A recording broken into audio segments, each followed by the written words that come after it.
Once upon a time on the YouTube channel known as LEGO Rocks 99. The primary focus of this page wasn't always dedicated to strict hockey-related commentary.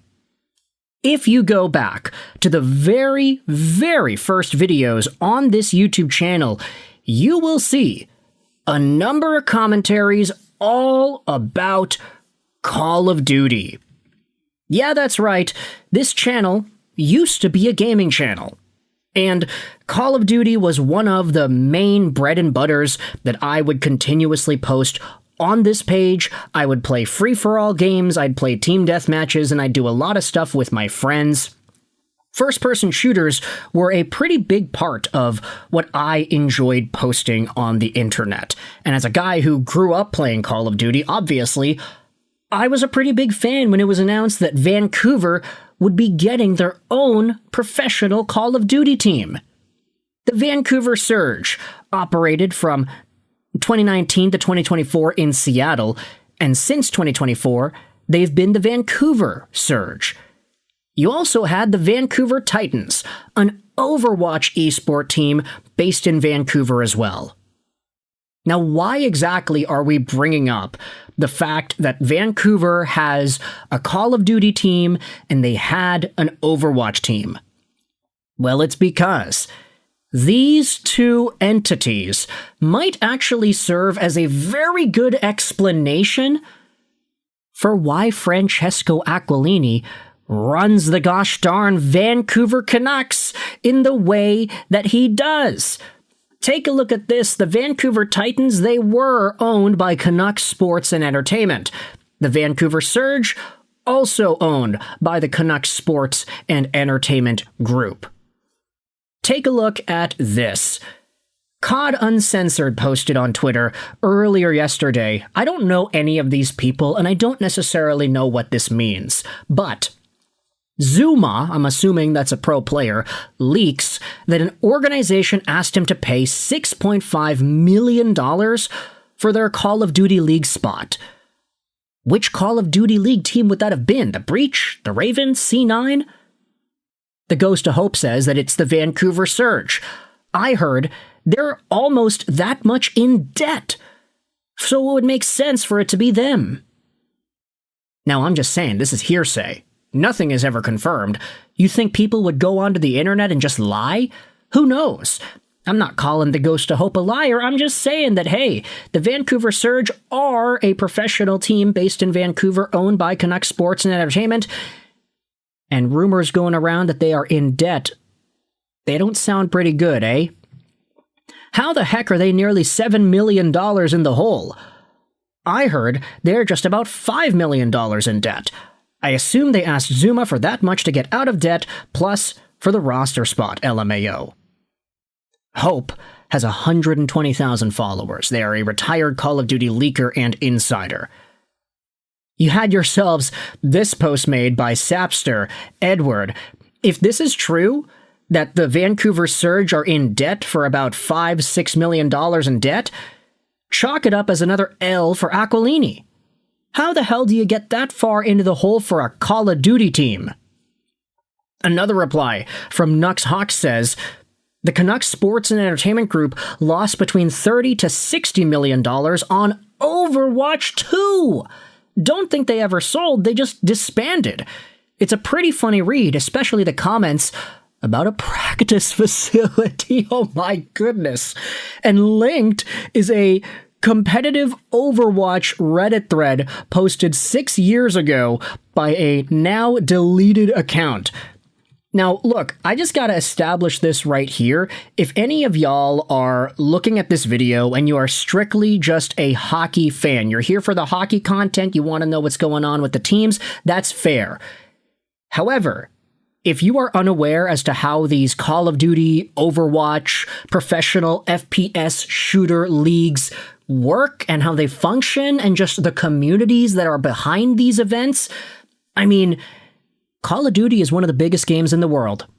Professional esports for first-person shooters, they really started to blow up around the pandemic, and even though there was a quote-unquote golden age of this stuff that happened with the scumpies and the nade shots and whatever all the way back in the day? Yeah, I have some of the lingo, my friends.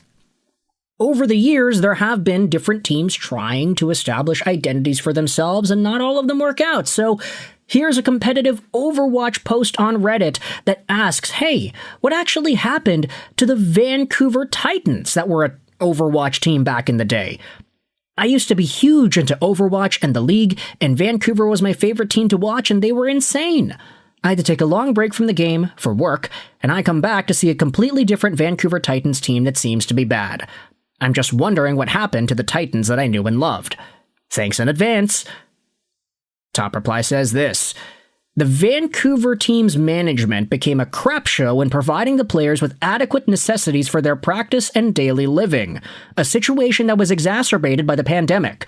The entire team and coaching staff left and were then replaced by the ones from contenders, primarily from Second Wind. Now, I know if you are just a hockey fan listening to this, what do you mean Overwatch teams have coaching staffs? Yeah, that's how it goes, man. They're pretty legit. To add on, the organization supposedly did not hire translators, so there was a strong disconnect with the team. Fisher also claims he was willing to play and wanted to continue on the roster even if it was an all-Western team. Vancouver claims he breached his contract, which may or may not be true, but based on the information we currently have, it looks suspect. Supposedly, they tried to trade away Haxal. Also, the rumored reason for releasing Bumper was a salary cap issue and wanting Fisher instead. Yeah, you're kind of have to get used to the fact that some of these guys have really interesting names. Another reply goes out there and says that Vancouver's management was awful, and they were terrible to deal with, and all the players wanted to leave. They released the entire roster and picked up a bunch of contender players who had little synergy. Haxal is now on NYXL, Slime is on Seoul, Twilight is on Shock, Stitch and Jay Janu are on Washington. To add on to what everyone else said here, the Vancouver Titans really put the players through hell. Jihong was in a dark place at the time, talking about God being unfair, and when Jay Janu was released, he tweeted, "I'm free."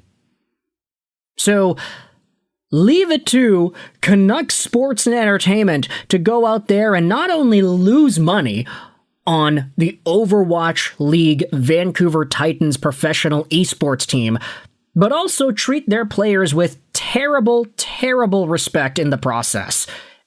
Vancouver Surge demanding players money, supposedly, allegedly, not saying that's 100% true, please don't go out there and sue me. And then you got some really bad hearsay going on about the Overwatch team from 3 years ago. The fact that we can look at the owner of the Canucks, Francesco Aquilini, and talk about how this organization, Canucks Sports and Entertainment, that of course manages the main Vancouver Canucks and the Warriors and all that, and take a look at how they're going out there and mistreating these esports folks too, losing money in the process. That's so crazy, man.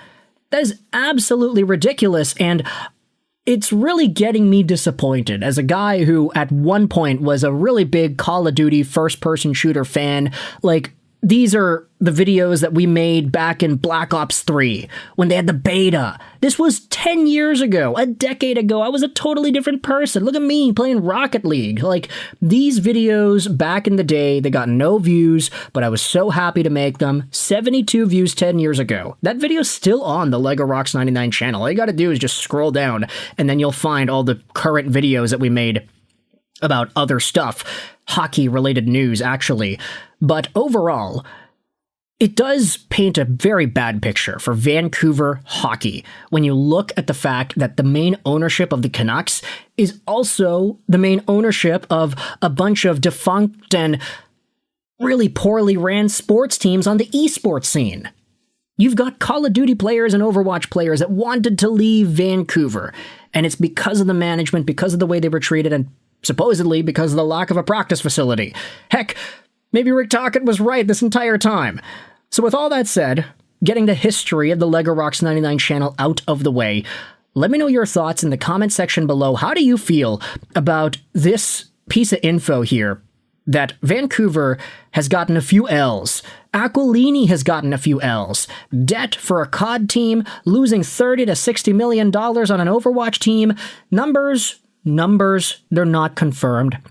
I'm not reporting anything here. I'm just reading what I'm seeing on the internet. But let me know your thoughts in the comment section below. I hope you enjoyed this Swedish Trolls 99. And bye.